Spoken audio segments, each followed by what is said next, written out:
Okay, good morning. Yesterday I spent most of the time working on the rudder assembly. I've now progressed this to the stage where it's had its final dry fitting, and I'm now ready to start looking at the epoxying. So basically what I did was screwed the two rudder cheeks to the filler piece, just using 3 screws through pads so that it doesn't damage the surface of the cheeks. And I then put a screw through the centre and located the blade, and just to make sure that the blade will actually turn through its full arcs. So that would be the rudder in its down position, the boat being here, and so the rudder comes up when you go aground into shallow water, and you pull it down with a cord, and there is a hole in the rudder to take the knot at the end of that cord, which I can show you in a minute. So that's the rudder assembly all working, so that's pretty good. I like the way all that fits together. And then this is going to be the tiller. It's going to need sanding down to a nice shape, but at least at this point it's been cut to the right, well, it's got a notch cut to take the actual top of the filler piece, so that's how it will sit, and that's going to turn the rudder. So that all needs to be glued on. But first of all, I need to get some epoxy onto the inside of this rudder assembly. So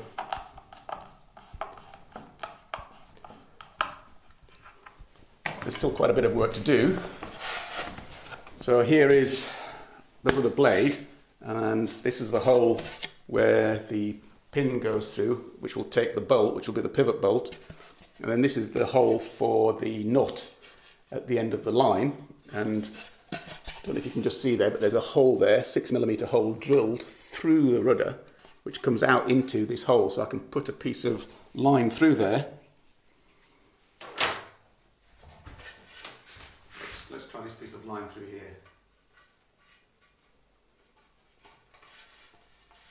There we are, so you can see the line goes through, and the idea is you tie a knot in the end of that, and that stops it pulling back, and then this will go around the rudder blade like this. So when the rudder blade is up, not quite sure which way it goes, like that I think, and you want to pull it down, you pull this, and that pulls the blade down and holds it in position. And you click this off, and that's what keeps the rudder down. So this hole needs to be drilled larger, probably that size, and then it all needs to be epoxy filled and then drilled out again, just to ensure that the grain doesn't get in contact with water. Potentially I could just paste around that with a small brush and some epoxy, but yeah, that might work for this hole. But for this one, because the bolt's going to go through there, that's going to wear through the epoxy quite quick, so that does need a proper bushing. So that needs drilling out to this size, epoxy filling to make a proper bushing.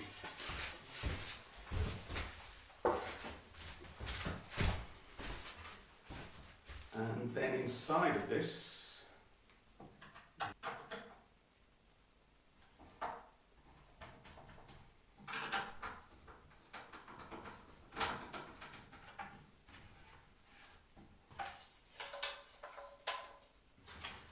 yes, and then inside of the rudder assembly, between the cheeks, is this spacer, and I had to cut this to provide an access route, because this is where the line will go. This is how the line will get out. And what I need to do is drill another hole and put this length of copper tube into there. But I didn't want to do the drilling for that until this has been glued in, because once this is all glued in, once this piece is glued onto here and it's all solid and not going to move, then I'm going to drill down through there and get that piece of piping in before I put the other cheek on top. So it is a bit like a jigsaw, but it's all part of the fun, I suppose. So today that's going to get glued on, and these cheeks are going to get epoxy on the inside. So I'm preparing for that, and also I'm going to prepare. So I finished off these two mounting blocks, which are for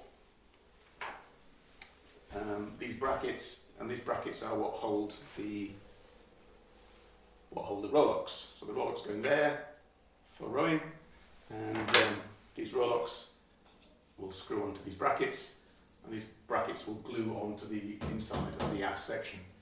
So I've marked up where they're going to go, which is a point marked on the plans. So these need to be given 3 coats of epoxy as well, all over the top.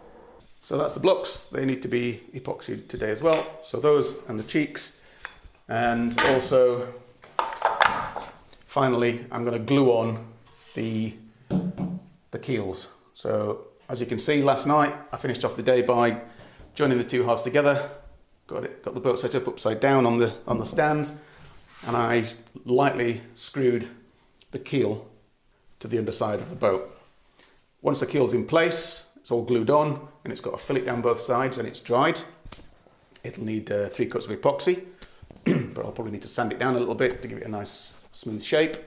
And then I'll need to either take the screws out and backfill the holes, which I think I'm going to do, or you can leave the screws in if they're stainless steel.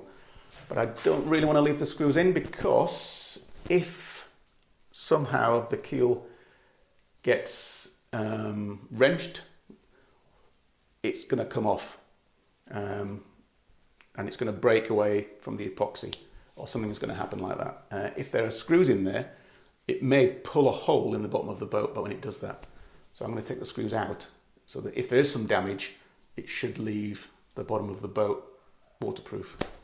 That's my thinking anyway. So I'm going to take the screws out and backfill once the keel has been filleted. So that's the plan for today. So let's get cracking. Okay then, so first job is to take apart the rudder assembly. I've already got some plastic laying on the floor, so once I've got those rudder cheeks off, I can put those on that plastic, get that filler piece ready, and then mix up some epoxy. I'm going to pre-coat the keel and the area of the hole below the keel with epoxy. So I'm just doing a bit of preparation there. Now I'm going to mix up the epoxy.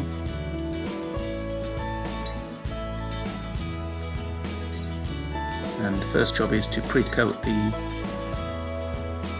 rudder cheeks with the first coat, and put a bit of epoxy on the filler piece as well, getting it ready for the glue later. And same thing with the hull and the keel sections, get those pre-coated with epoxy. So now I've mixed up a bit of colloidal silica into that epoxy to make it into a thick glue, and I'm gluing on the filler piece to one of those rudder cheeks.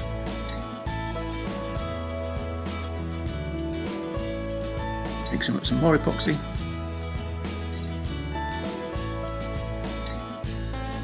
Thickening it up, and you can actually see the glue now going onto that first piece of keel, and then onto the hull as well. And I'm going underneath to screw that into position to hold it in place, using the screw holes that have previously been created. Same thing with the aft section, a bit of glue on the keel and on the hull.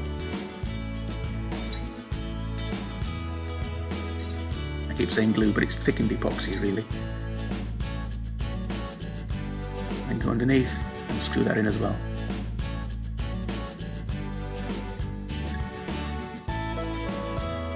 Bit of tidying up. And a piece of paper between the 2 halves to stop them sticking together. Right, it's a bit later now, so there's been a pause of about 2 hours, and I'm going back to do another coat.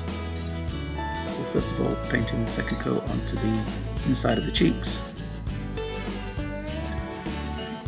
And now thickening up that epoxy to make a thickened epoxy glue, and I'm using that to put a fillet on either side of that aft section of keel. Fillet will give it some extra strength and make a nice curve between the hull and the keel sides.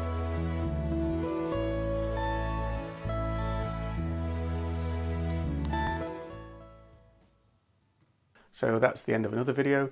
Remember, if you'd like to receive notifications when new videos are posted, then subscribe by clicking on the link down below. And if you've enjoyed watching the video, just please leave a like. Cheers.